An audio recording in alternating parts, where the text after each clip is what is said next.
বুড়িগঙ্গা নদীতে আমরা গোসল করবো ইনশাআল্লাহ। আমরা ঢাকার 4টা নদীতে গোসল করব, সিদ্ধান্ত হবে আগে, ঘোষণা হবে, পাবলিক দেখবে এসে। ঠেলার নাম বাবাজি, দেখা যাবে যে আলহামদুলিল্লাহ মেয়র সাহেব, ডিসিএসপি সাহেব, ডিআইজি কমিশনার সাহেব, মন্ত্রী মহোদয় ইত্যাদি ইত্যাদি পুরুষ যারা আছেন, কমপক্ষে মহিলারা আমরা না নামার জন্যই বললাম, ইনশাল্লাহ এটা পরিষ্কার হয়ে যাবে, দেখা যাবে।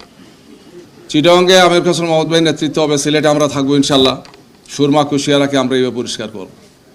এটা কোনো গল্প না, এটা কোনো কল্পনা না, প্র্যাকটিক্যালি অনেক দেশ এগুলো করছে।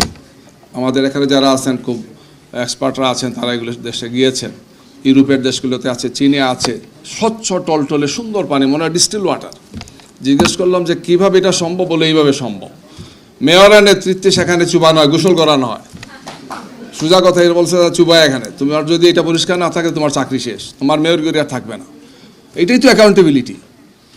আমরা আমাদের নদীগুলোকে ধ্বংস করছি, আমাদের ওয়াটার বডিগুলোকে আমরা ধ্বংস করছি। বড় লোকরা করছেন, গরিবরা করে খুব কম। আমরা হয়তো একটা ভুলে দু একটা বোতল ফেলি, কিছু চিপস টিপস চানাচুর খেয়ে আমরা একটু এগুলো ফেলি, কিন্তু যে বর্জ্য আসছে বড় বড় ইন্ডাস্ট্রিগুলো থেকে, এটা ভয়াবহ ডিজাস্টার। সিলেটের রাস্তায় আপনারা গিয়েছেন, আমরা আলোচনা করেছি একাধিকবার,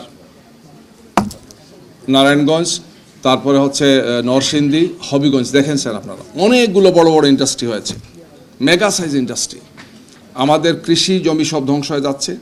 পরিবেশের জন্য ন্যূনতম কোনো দায়িত্ববোধ এদের নাই। ইন্ডাস্ট্রিয়ালিস্টরা করছেন, ইন্ডাস্ট্রিয়ালাইজেশনের কথা বলছেন, কিন্তু আমাদের ভবিষ্যৎকে, আমাদের দেশকে, আমাদের অস্তিত্বকে আমরা শেষ করে দিচ্ছি গিয়ে। এইটা এখনই হওয়া উচিত।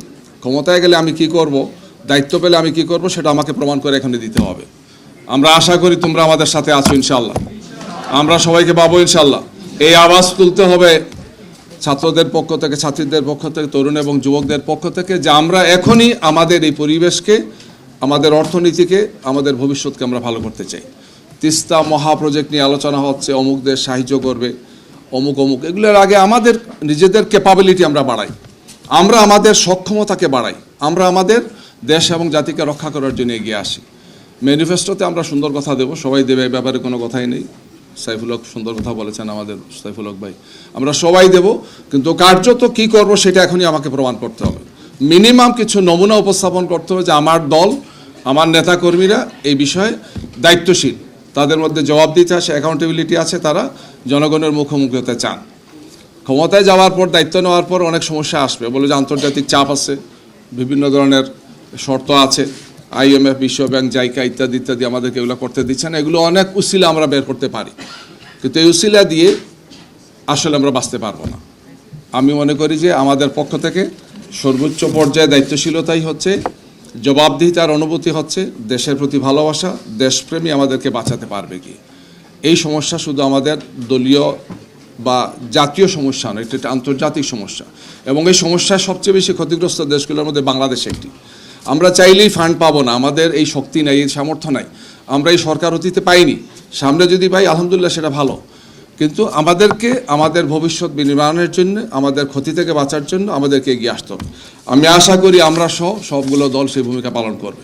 তারপরও আমাদের ম্যানিফেস্টোতে এই কথাগুলো আমরা দিচ্ছি, যেহেতু আগে আমাদের নির্বাচনের সুযোগ হয়নি, আমরা গত 3 টার্ম ইলেকশনে আমরা যাইনি, সুযোগ হয়নি কোনো দলই, আওয়ামী লীগ ছাড়া। এখন যাতে আমাদের দলগুলোর মধ্যে এটা থাকে, এবং এই জবাবদিহিতা সাংবাদিকরা এবং আমাদের যুবক তরুণরা যাতে আমাদেরকে নিশ্চিত করেন, আমি সে অনুরোধ জানাচ্ছি। এই ধরনের অনুষ্ঠান বারবার হওয়া উচিত, ধারাবাহিকতা থাকা উচিত, এবং নির্বাচনের আগে এগুলো নিশ্চিত হওয়া উচিত। সবাইকে ধন্যবাদ। আসসালামু আলাইকুম।